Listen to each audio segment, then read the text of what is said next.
Welcome back to Speak Like Leader. Today, we're not just learning English.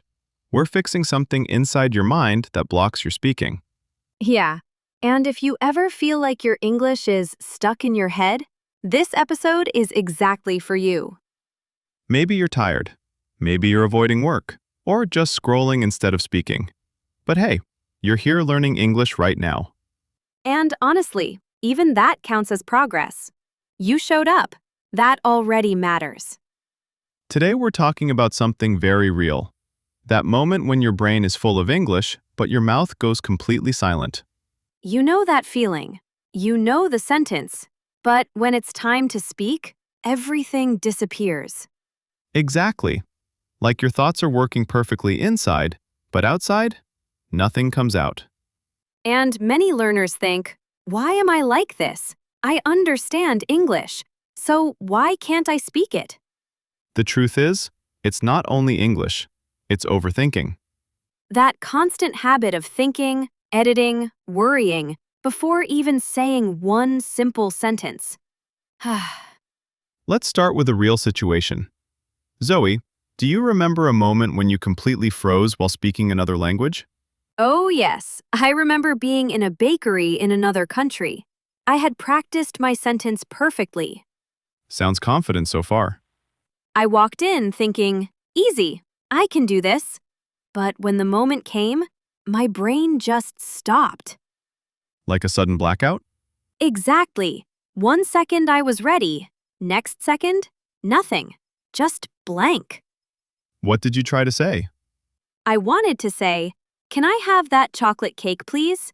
But what came out was, I cake this, please? Honestly, that still works as communication. Yeah, I even pointed at the cake like a confused child. And did the person understand you? Yes, she smiled and gave me the cake. No judgment at all. But inside, you were probably thinking, why couldn't I just say one simple sentence? Exactly. I kept replaying it in my head while walking out. That's the thing many learners go through. They know English, but fear blocks the voice. And sometimes the fear is stronger than the knowledge. So instead of speaking, people just stay silent, even when they are ready. And that silence slowly becomes a habit. But today, we're going to change that pattern step by step. Yes, because your English is not missing. It's just waiting for you to use it. And Zoe, the interesting thing is, most learners don't actually lack English, they lack the confidence to release it. Like holding a full glass of water but never tilting it to pour. That's such a good way to put it, because inside the mind, everything feels complete. But the moment you try to speak, it's like your brain suddenly becomes crowded with too many thoughts fighting for attention. Exactly. And that crowd inside your head usually includes fear of mistakes, fear of judgment, and this strange pressure of trying to sound perfect even before saying the first word. I felt that too. Like I prepare a sentence so carefully in my mind, almost polishing it like glass. But by the time I'm ready, the conversation has already moved on. And that's where overthinking becomes the real problem. Because instead of helping you speak better, it actually slows you down until the moment disappears completely.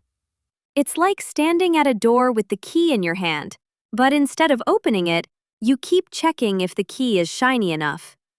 Yes. And meanwhile, life keeps moving forward, conversations keep flowing, and you're just standing there thinking instead of participating. Yes, and meanwhile, life keeps moving forward, conversations keep flowing, and you're just standing there thinking instead of participating. That fear is very powerful, and sometimes it comes from past experiences, like someone correcting you harshly or laughing at a small mistake in school or in public. And even if that moment was years ago, your brain still remembers it like a warning sign saying, "Don't speak, it's risky." So every time you try to speak again, that old memory quietly replays in your mind, even if the current situation is completely safe and friendly. That's why sometimes people freeze in very simple conversations, not because they don't know English, but because their emotions are louder than their grammar. And then there's perfectionism, which makes things even harder because it convinces you that anything less than a perfect sentence is a failure. So instead of saying a simple, I understand, people try to build a complicated, perfect sentence in their head and end up saying nothing at all. But in real life, conversations are not exams. They are messy, fast, and imperfect, and people care more about meaning than flawless grammar. That's such an important reminder because communication is really about connection, not perfection. And people usually respond warmly, even if your English is simple. Exactly. And the funny thing is, most native speakers don't even notice small mistakes. They only notice whether you tried to speak or not.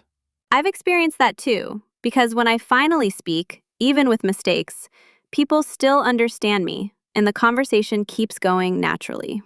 So the real challenge is not building perfect sentences, but training your brain to stop pausing your voice every time you want to express an idea. And that's where small changes matter, like allowing yourself to speak in short, simple sentences instead of waiting for something long and impressive. Because the moment you reduce pressure, your brain stops treating speaking like a test and starts treating it like normal communication again. And once that shift happens, even basic phrases like, I think so, or maybe yes, become powerful tools instead of something you avoid. The goal is not to sound perfect, but to sound present, like you are actually part of the conversation instead of silently observing it. And honestly, even one imperfect sentence spoken out loud is worth more than 10 perfect sentences stuck in your head forever. That's a powerful truth, because silence might feel safe, but it doesn't help you grow or improve your speaking confidence in real situations. So instead of waiting for the perfect moment, we start using small, normal moments, like ordering food, greeting someone, or even talking to ourselves. And the more you practice in those small moments, the less scary real conversations become, because your brain starts recognizing speaking as something familiar. It's like training a muscle. The first few times feel strange, but slowly it becomes easier and more natural with repetition. And the best part is, you don't need anyone's permission to start speaking. You can begin today, right now, with something very small and simple. Because every single word you speak, no matter how small or imperfect, is still progress. And progress is exactly what builds confidence over time. And if you think about it deeply, confidence in speaking English doesn't magically appear one day. It's actually built slowly through tiny moments where you choose speaking over silence. Yes, and those tiny moments can be as simple as saying, good morning, asking a question, or even just reacting with a small, oh, really? Instead of staying quiet. The problem is, many learners wait for a perfect situation where they feel 100% ready, but that moment almost never comes in real-life conversations. And while they are waiting for that perfect readiness, opportunities to practice just keep passing by like trains that never stop again. That's why we always say, start before you feel ready, because readiness is not the starting point, it is the result of practice. I really like that idea because it removes pressure from the beginning and allows you to simply try without expecting perfection from yourself. And when you remove that pressure, something interesting happens. Your brain becomes less noisy, and your natural words start coming out more easily. It's almost like your thoughts stop fighting each other, and suddenly, one clear sentence finds its way out without so much struggle. Exactly. And that's why short sentences are so powerful, because they don't give your brain enough time to overcomplicate things. So instead of thinking, I need to express this perfectly, you just say, I understand, or I don't know, or maybe later, and the conversation still works. And the beautiful part is, real communication doesn't demand complexity, it only needs clarity and honesty in the moment. Yes, and honesty in speaking also helps reduce fear, because you stop pretending to be perfect and start accepting yourself as a learner. And once you accept that you are learning, every mistake stops feeling like failure and starts feeling like feedback. That's such a powerful shift, because suddenly, mistakes don't stop you, they actually guide you toward better speaking. And over time, your brain learns a new habit. Instead of blocking your voice, it allows it to come out, even if it's not perfect. That's when real fluency begins, not when everything is correct, but when you are willing to speak even with uncertainty. And I think many learners don't realize that fluency is not about speed or grammar, it's about freedom of expression without fear. Freedom to speak without constantly checking every word in your head. That's the real goal we're working toward. And the good news is, this freedom can be trained, just like a habit, by repeating small speaking actions every single day. Even something like describing your day out loud or thinking in English for a few minutes can slowly build that habit of speaking naturally. And the more natural it becomes, the less your brain treats English like a performance and more like a simple daily tool. At that point, you stop translating in your head and start thinking directly in simple English phrases. And that shift makes everything easier, because you're no longer building sentences from scratch under pressure. Instead, you just use ready pieces of language that come automatically, like building blocks you already know. And that's exactly why practice in low-pressure situations is so important. It teaches your brain that speaking is safe. When your brain feels safe, your voice naturally becomes more active, more open, and more confident over time. And slowly, without even noticing, you stop hesitating before speaking and start responding more naturally in real conversations. And that moment when you realize, I just spoke without overthinking, feels really powerful, almost like a small personal victory. Because it proves that your English was never the problem. It was just the habit of overthinking blocking it. And once you see that clearly, you start trusting your voice a little more each day. And Zoe, once people start trusting their voice even a little, something really interesting happens. They stop waiting for permission to speak and start actually joining conversations instead of just watching them from the outside. Yes, and it feels almost surprising at first, because you realize you don't need a perfect sentence to enter a conversation. You just need a simple idea and the courage to say it out loud. And the funny part is, most conversations are actually very forgiving, because people are not judging your grammar as much as you think. They are just trying to understand you and connect with you. That's so true, because when I finally started speaking more, I noticed people reacting warmly even when my English was simple, broken, or not very polished at all. Exactly. And that warmth from others slowly teaches your brain a new lesson. Speaking is safe, not dangerous, which is the opposite of what overthinking keeps telling you. And I think that's where confidence really begins, not in perfect sentences, but in safe experiences where you feel understood even with small mistakes. And once your brain starts collecting those safe experiences, it slowly lowers the alarm system that used to stop you from speaking. It's like your mind was once a very strict security guard, but over time it becomes more relaxed and says, okay, you can speak, it's fine. And when that happens, you start noticing something beautiful. You begin to enjoy speaking English instead of fearing it all the time. Yes, and that enjoyment is very important, because when something feels enjoyable, your brain naturally wants to do it more often without pressure. Now let's make this even more practical, because understanding is good, but transformation only happens when you actually use what you learn in real life. So one simple way is this. Instead of waiting for big conversations, start with tiny, micro moments of speaking throughout your day. Micro moments means very small chances, like saying what you are doing out loud, even if you are alone, like I'm drinking water, or I'm going outside now. And at first, it may feel strange, almost like talking to yourself for no reason. But slowly, your brain accepts it as normal English practice. Another powerful trick is what we call reaction-first speaking, where you don't try to build long sentences immediately. You just react naturally first. For example, if someone says something interesting, instead of thinking too much, you just say, "Oh, really?" or "That's interesting," and then add one small thought. And that one small reaction actually buys your brain time, like a bridge, so you can safely cross from silence into speaking without pressure. I love that idea of a bridge because it removes that scary feeling of, I must speak perfectly right now or I will fail. Exactly. And over time, those bridges become so natural that you stop noticing them. You just speak without stopping to overthink every step. And that's when you realize something powerful. Fluency is not about knowing everything. It's about staying in the flow of conversation.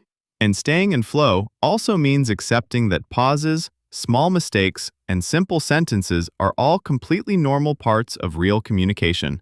Yes, because even native speakers don't speak perfectly all the time. They pause, they restart, they simplify their thoughts constantly. Yes, because even native speakers don't speak perfectly all the time. They pause, they restart, they simplify their thoughts constantly. That realization actually feels freeing because suddenly you stop chasing perfection and start focusing on connection instead. And connection is the real goal: being understood, expressing yourself, and participating in real human moments without fear holding you back. And when you focus on connection, even simple English becomes powerful because meaning matters more than structure. So instead of thinking, is my grammar correct? You start thinking, did the other person understand what I wanted to say? And most of the time, the answer is yes, which slowly builds your confidence, step by step, without you even realizing it. And that confidence is what eventually replaces overthinking. It doesn't disappear overnight, but it becomes quieter in the background.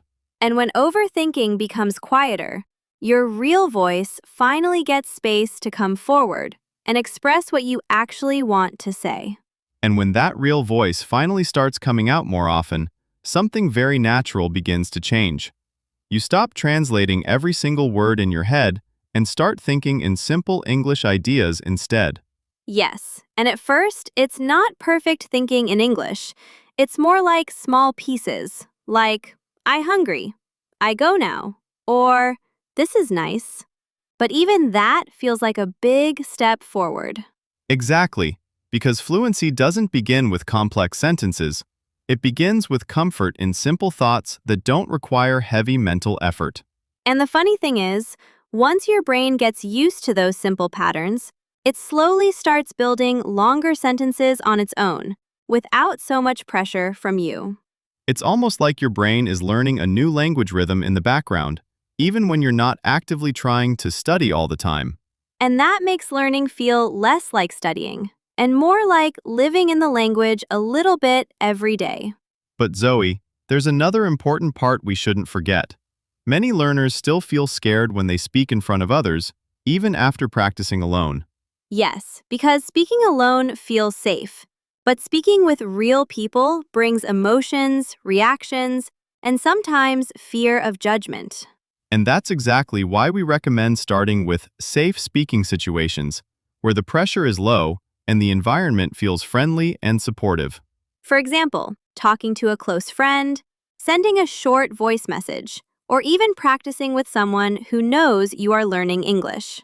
And when people understand that you are learning, they usually become more patient and encouraging, which makes the whole experience much easier emotionally. That support can completely change your mindset because suddenly, speaking English doesn't feel like being tested. It feels like sharing. And sharing is much lighter than performing because there is no pressure to be perfect, just a natural exchange of ideas. I also think one of the biggest mindset shifts is realizing that mistakes are not problems. They are actually proof that you are trying. Exactly. And every mistake gives your brain useful feedback, like a small signal saying, next time, try this slightly different way. So instead of avoiding mistakes, we should actually welcome them as part of the learning process, even if they feel a bit uncomfortable at first.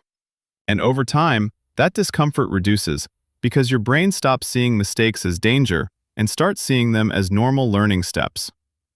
And once that shift happens, speaking becomes much more natural because you are no longer afraid of being not perfect.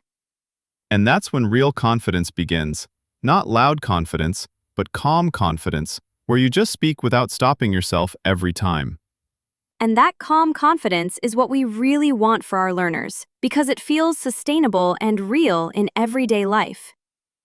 So let's bring everything together here. Overthinking, fear, perfectionism, and silence are all connected, but they are not permanent barriers. Yes, they are more like habits your brain has learned over time, which means they can also be changed with new habits. And the new habit we are building is simple. Speak first, think less, and trust that meaning will come even if the sentence is not perfect. And even if it feels uncomfortable at the beginning, that discomfort is just your brain adjusting to a new way of using English. And slowly, what once felt scary becomes familiar, and what felt impossible becomes normal daily communication. And that transformation doesn't happen in one day. It happens in small moments where you choose to speak instead of staying silent. So today, even if you just say one sentence in English, that already counts as a real step in your journey. And that step is enough for today, because progress is not about speed, it's about consistency and courage. And remember, your English was never missing. It was just waiting behind overthinking to be released. And now is the perfect time to start letting it out, one simple sentence at a time. And as we come to the end of today's episode, we just want you to pause for a moment and realize something very important. You are already doing better than you think, just by listening and staying with us till here. Yes, because improvement doesn't always look loud or dramatic. Sometimes it looks like quietly understanding your own patterns and deciding, okay, I want to change this. And if today's episode made you even slightly more aware of your overthinking, your silence, or your fear of speaking, then that is already a meaningful step forward. And remember, you don't need to fix everything today. Just one sentence, one small moment of speaking is enough to start changing your habit. Because fluency is not built in big jumps. It is built in small, repeated choices where you decide to speak even when your mind is not fully ready. And over time, those small choices become confidence, and that confidence slowly turns into natural speaking without so much fear. So don't wait for a perfect version of yourself. Start with the current version of you, right now, exactly as you are. And trust that your voice will improve with practice, just like everything else in life that gets better when you use it regularly. We truly hope this episode helped you feel a little lighter, a little more confident, and a little less trapped inside your own thoughts. Because your English journey is not about being perfect, it's about being brave enough to keep trying again and again. If you enjoyed this episode, make sure you don't stop here. There's another video waiting for you on our channel that will help you continue improving your speaking step by step. Yes, go ahead and watch the next video on Speak Like Leader, because every episode is designed to make your English feel easier, more natural, and more confident in real life. And we'll keep guiding you through these small mindset shifts, practical tools, and real-life speaking situations so you can actually use English, not just study it. Thank you so much for spending this time with us today. We really appreciate you, and we're proud of your effort. Keep speaking, keep trying, and most importantly, keep believing that your voice deserves to be heard. We'll see you in the next episode. Take care of yourself and keep growing step by step. We'll see you in the next episode. Take care of yourself and keep growing step by step. Bye!